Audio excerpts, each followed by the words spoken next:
In the annals of world history, few leaders and warriors can match the character, deeds, and violence of the Mongol conqueror known as Genghis Khan, who with his ferocity and cunning between the 12th and 13th centuries rose to lead hundreds of thousands of warriors to create what became the largest continuous empire in history, the Mongol Empire, uniting many nomadic steppe tribes, conquering numerous kingdoms that stretch from China to Europe, and at times leaving entire civilian populations annihilated. With one of his most famous sayings, "I am the punishment of God.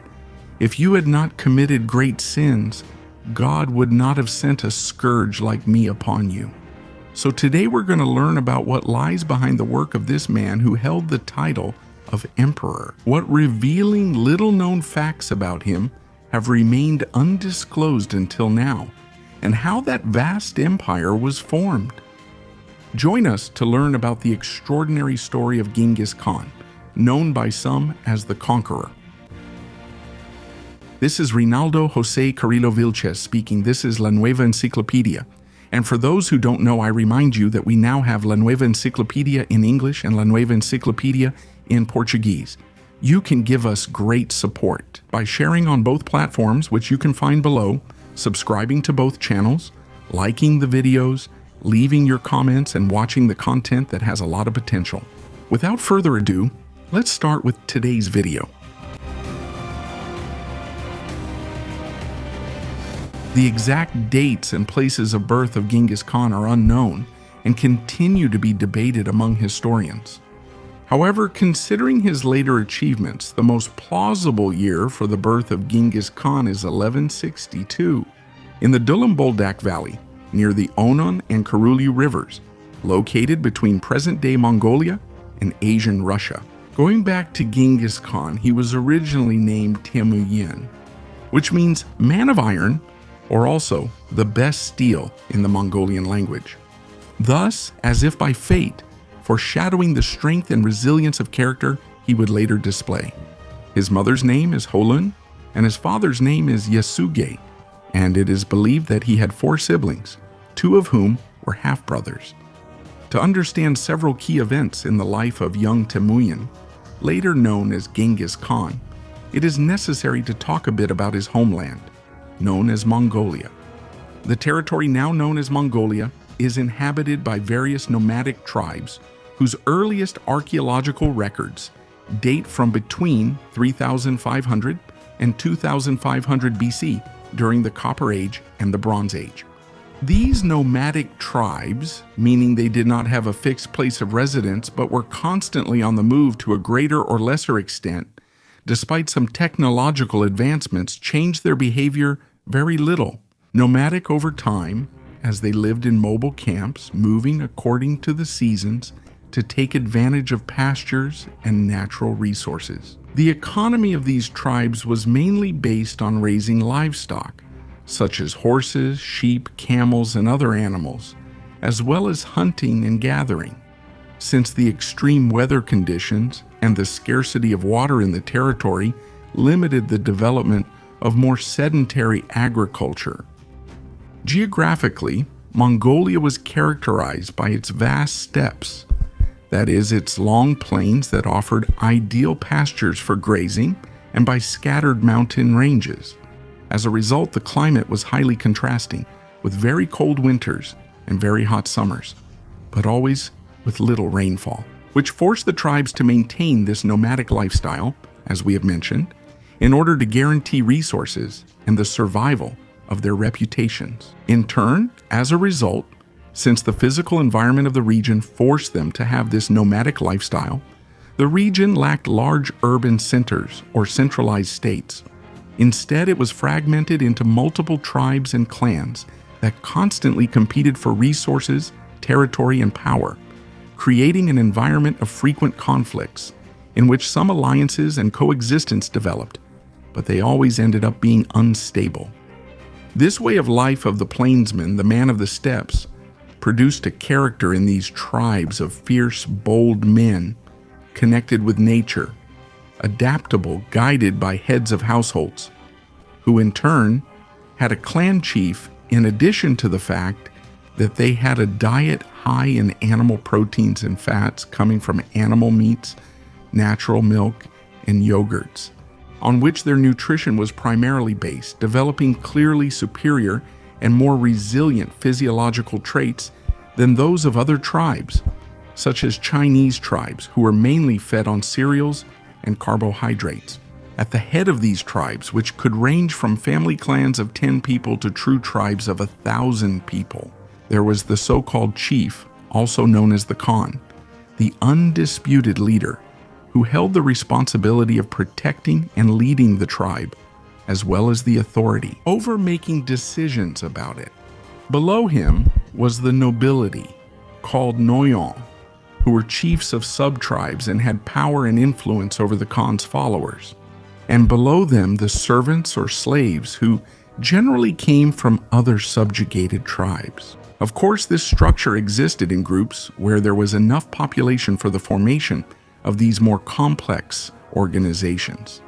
Because the truth is that across the vast Mongolian territory, most men lived freely in their usual nomadic way of life. Going back to Temujin, his father named Yesuge was the Khan of his tribe, which was called Kiat Barikin, so he held great power in that group. When Temujin was 9 years old, around the year 1171, his father had arranged a marriage with a woman named Borte, the daughter of a Khan from another nearby tribe, in order to strengthen his power. However, according to what is known, Temujin's father was poisoned by his adversary shortly after arranging our protagonist's marriage while he was returning home. Temujin tries to claim the position of Khan of the tribe previously led by his father. However, because of his young age of 9 years, he is rejected by the other members of the tribe, and together with his mother and siblings, they are banished from the tribe and are left in the endless Asian steppe. These will be tough years in which Temujin, his mother, and his siblings will find themselves forced to wander the vast Mongolian plain, searching for food and ways to survive. His mother, who came from a powerful lineage, also dedicated herself during this time to instructing him in matters such as politics and Mongolian tradition, as well as the different tribes that inhabited that territory, and the importance of arranged marriages as an ancient political and military strategy. On top of this, as if the poverty they suffered wasn't enough, in some places where the wandering family arrived, they were pursued by old enemies of his father, who were also seeking to gain leadership of the tribe or the Khanate after his death. Or were they simply seeking revenge for some action taken by his father? Furthermore, the chronicles say that because of this, in that period, he had family problems with his brother Biter, whom he supposedly ended up killing during a hunting trip. What Temujin didn't know, who was only 14 years old and had already experienced so much, both as the son of a man who was at the height of power and close to poverty in a hostile environment, was that very soon his luck and his destiny would completely change, so much so that even his own name would no longer be the same.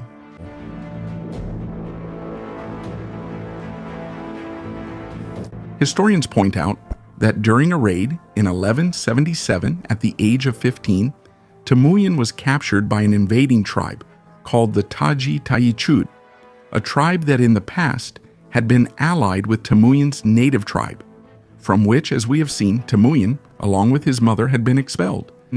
After being captured, Temujin was made a slave and locked in a kangwe.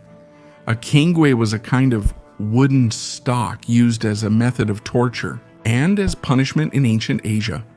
However, somehow, Temujin manages to escape and kills his master. This act earns him several followers and admirers, since it was very uncommon for a slave, especially at his age, to rebel, free himself, and also kill his oppressor.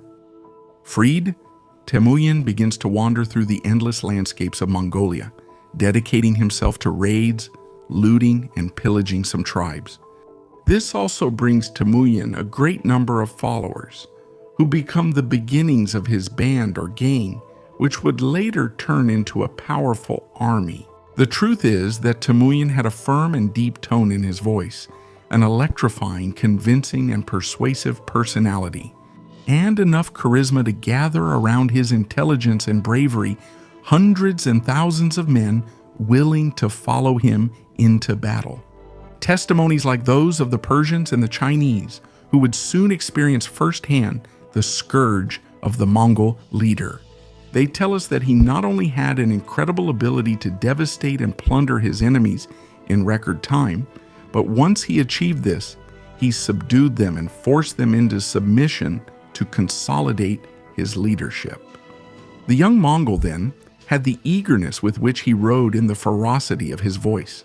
The young Mongol, then, had the ferocity of his uprisings, in the imprint of his personality, a charisma that attracted people, and an aura that made many start to follow him and see him as their leader, especially people similar to him. That is, outcasts, the poor, the dying, the exiled, and the dispossessed. A lot of people with nothing to lose? Among these new followers, some young Mongols named Helme, Borchu, and Hamuka would stand out. The latter, Hamuka, was part of the nobility of a tribe that Temujin had come into contact with. Hamuka had sworn a brotherhood oath with Temujin, a fact that, due to Hamuka's social position, helped the emerging leader climb several steps in his rise to power. However, the one who would play a decisive role in the growth of his leadership would be the Khan of the Karait tribe, named Togrul. Togrul was a former leader of his father and appointed Temujin as a subordinate in his tribe, which gave him even more prestige.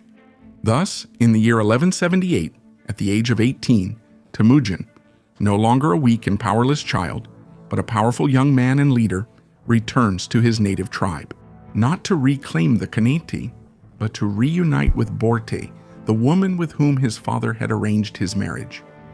They reunite, get married, and he brings her to his tribe. Over time, they have their first children. Temujin's charisma and popularity had already reached levels that resonated throughout all the Mongolian steppes.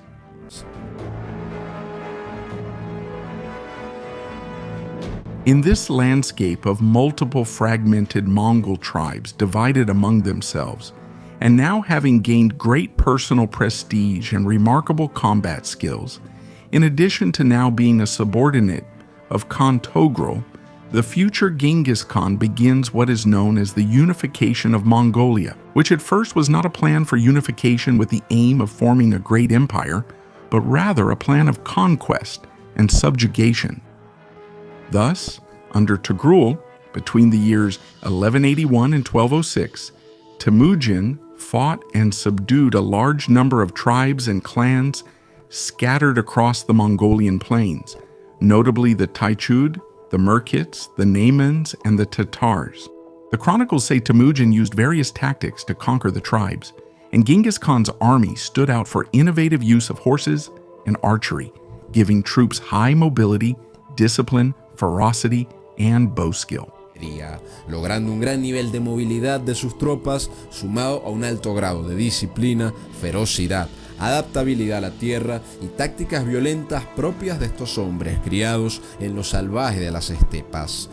And the violent tactics typical of these men raised in the wilds of the steppes. These great hordes advanced with shouts in unison as they fought the bravest of their prey and rivals. Militarily, they employed tactics such as using a large number of mounted archers who moved swiftly across the steppes, giving the enemy no chance to counterattack. He also used elements of psychological warfare, scattered tribes, and feigned retreats to confuse the enemy, and even the use of espionage and intelligence methods to coldly study the enemy's internal situation before attacking.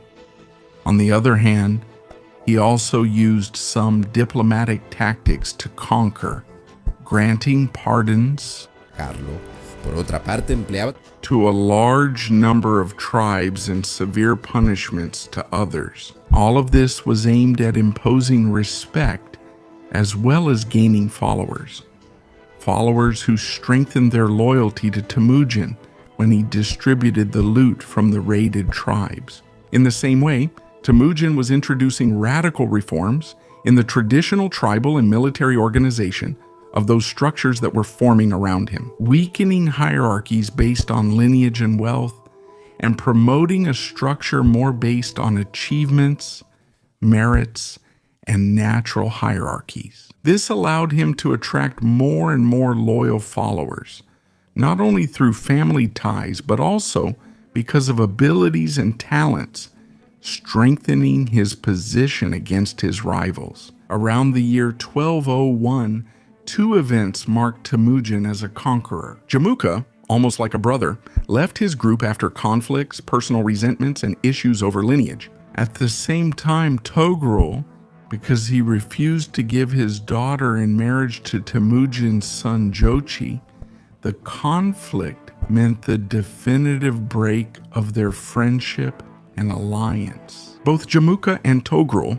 tried to take a large number of the tribes and clans that followed Temujin, but this was unsuccessful. His prestige and reputation had already made him the undisputed, emerging, and dominant leader. Most of those Mongol tribes and their neighbors saw him as a great leader, and the only one capable of bringing together the vast human masses that inhabited those Mongolian steppes. Little did Temujin know that his destiny and that of his people, his life, and even his name would change forever. By the year, he controlled all the territory of present-day Mongolia and some adjacent regions. Jamuka and Togrul had died, and no one either outside or within his ranks was capable of or dared to challenge his leadership. Therefore, in a kind of assembly called Kurultai by the Mongols, held on the banks of the Onon River, where the emerging and dominant leaders of those tribes conquered by Temujin gathered, those present decided to name Temujin as their leader and ruler. The undisputed leader of the emerging tribes he had conquered, which together initially formed the Mongol Empire. The undisputed and dominant leader, according to historians, is born at this very moment. As Great Khan, Temujin takes the name Genghis Khan. Khan, as we have seen, means chief or emperor. While Genghis or Hengis in the Mongolian language could mean two things. One, ocean, implying a sovereignty as vast as the ocean that surrounds the earth. Or universal, denoting something like an undisputed or rising leader, thus proclaiming him a universal leader. With the Mongol Empire taking shape, Temujin, now Genghis Khan, begins his most famous conquests. By 1207, he subdues the Kyrgyz, securing his dominance in Central Asia. By the following year, he launches the campaign against the Tangut Kingdom, also known as Western Xia, which was located in the northwest of present-day China. The Chinese region was not formed as a single political administrative entity, but rather by successive kingdoms and territories governed by historic dynasties.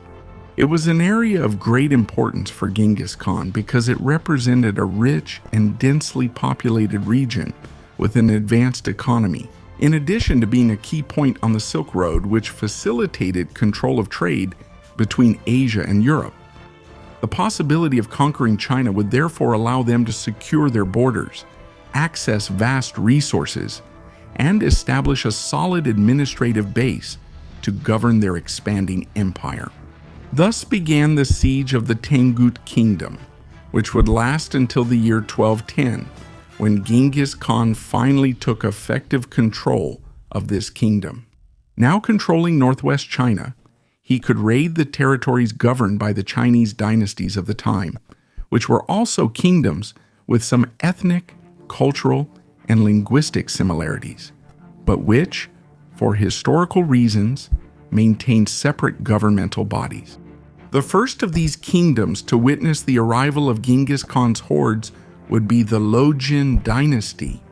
Between 1211 and 1213, the man formerly known as Temujin used about 215,000 troops from his army, divided into hordes. In this way, he wore down the defenses of the Qin dynasty, managing to conquer important cities like Ningyan and getting close to the sea at Fengshou. By 1215, Genghis Khan reached Beijing, one of the most important cities in all of China and the capital of the Qin dynasty. There, he forces the city and the dynasty to surrender to his forces, as well as the whole of northern China. The chronicles say that, faced with the thunder of thousands of Mongol archers and horsemen, the people of Beijing ended up firing cannons loaded with gold and silver because they had run out of ammunition without achieving their goal.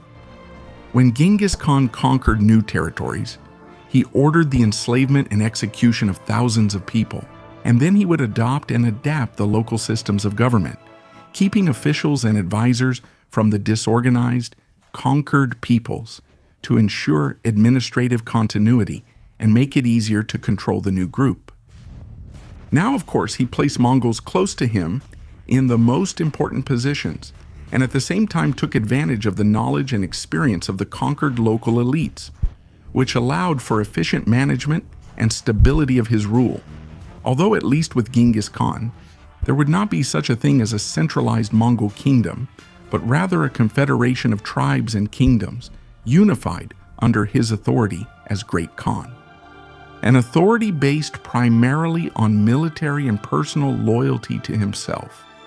For this reason, some writers have pointed out that speaking of a Mongol empire, considering the basic characteristics of the great empires in history, would not be strictly historiographical. During his conquest, Genghis Khan, as we have said, used extremely violent methods to subdue his enemies and maintain discipline in his army.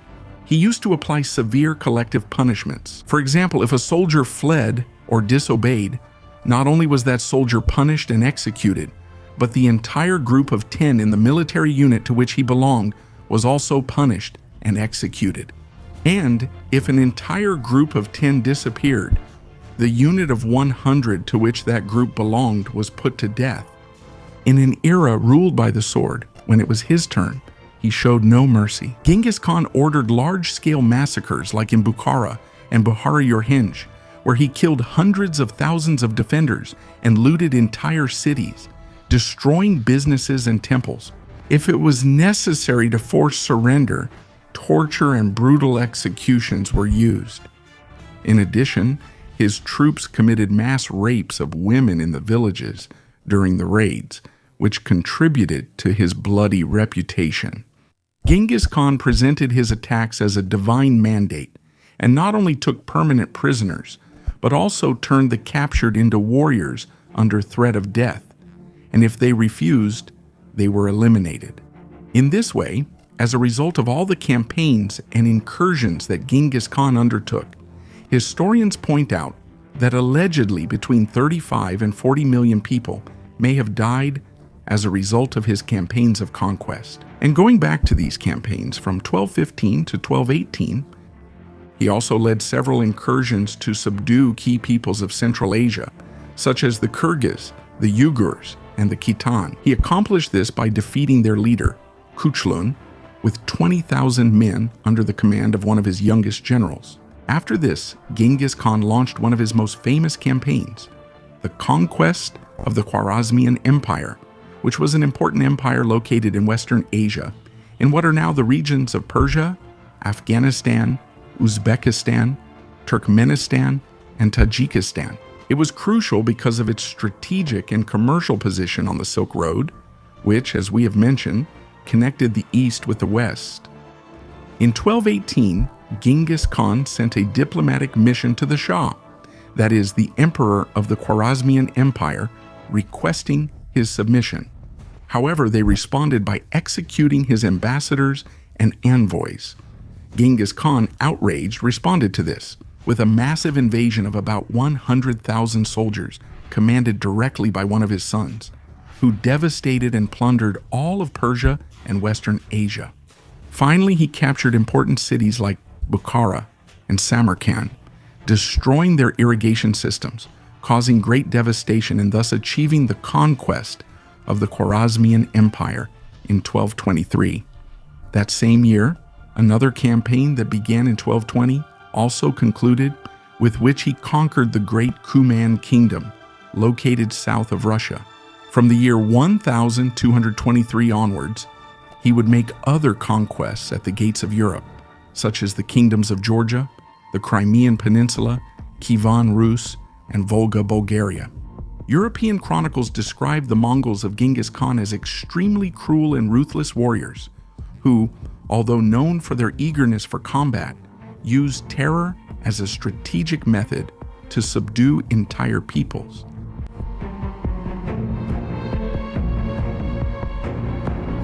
After the year 1223, Genghis Khan, at the height of his power, was still moving relentlessly across Asia. He continued the conquest of the Khwarezmian Empire and completed the destruction and subjugation of this vast territory, thus securing Mongol control over these strategic Chinese regions. Subsequently, between 1225 and 1227, he focused on suppressing the pockets of resistance that arose within his domains, especially in the kingdom of Tengut, a kingdom that had refused to send troops for Genghis Khan's previous campaigns, which forced the great leader to launch new military campaigns to stabilize his eastern domains. By 1227, at 65 years old during the siege of the city of Jinchuan, the capital of the kingdom of Tengut, Genghis Khan fell ill on August 18 and died a week later on August 25. Although the exact cause of his death is uncertain, since some believe it may have been a war wound or even death in combat, his death was temporarily kept secret during the war to avoid destabilizing his domains. His burial was surrounded by bloody mystery, since Genghis Khan ordered to be buried in secret, with no marks revealing the tomb. And during the transport of his body, the soldiers in charge killed everyone they encountered along the way to hide the route and keep the secret. When they arrived at the place, which is believed to have been near Genghis Khan's hometown, thousands of funeral attendants were sacrificed, including the very soldiers who built the tomb, and 1,000 horses were made to trample the grave to erase any trace. This has caused his tomb to remain hidden to this day and be one of the greatest mysteries in history. After his death, his son Ogedei Khan was appointed as his successor in the new Great Khan, continuing the expansion and administration of his father's domains under what historians have called the Mongol Empire. Genghis Khan, who was once a weak and wandering child, but would later become the leader who swept across all of Asia and even reached the gates of nations, he was the man who built the so-called Mongol Empire by uniting the nomadic tribes of Mongolia under strong leadership. He established an innovative legal and military system that allowed for rapid territorial expansion and the subjugation of peoples. The untamed, fierce, and strong character of those horsemen who accompanied him, along with his vision and tactics, transformed the Mongols into an unstoppable force. He conquered vast regions of Asia and established an empire that, after his death, continued to expand under his successors until it reached its peak in the 13th century, controlling around 31 million square kilometers. However, the lack of a clear system of succession and the internal disputes among his descendants, along with the natural conflicts between different groups that had been unified through his leadership, they led to the fragmentation and eventual decline of the empire toward the end of the 14th century. Although the legends of the Mongolian steppes say that it can still be heard, the gallop of his horses, the cries of his hordes, the clashing of his weapons, and the thunder of a voice that claimed almost the entire Asian continent as his own. Thank you all very much for watching this video. I hope you enjoyed it. And remember, you can find the new encyclopedia in English and in Portuguese below. Like all the videos on those channels, share them with your friends. Check out the content that's really worth it. And, well, subscribe to both platforms. Thank you all and God bless you.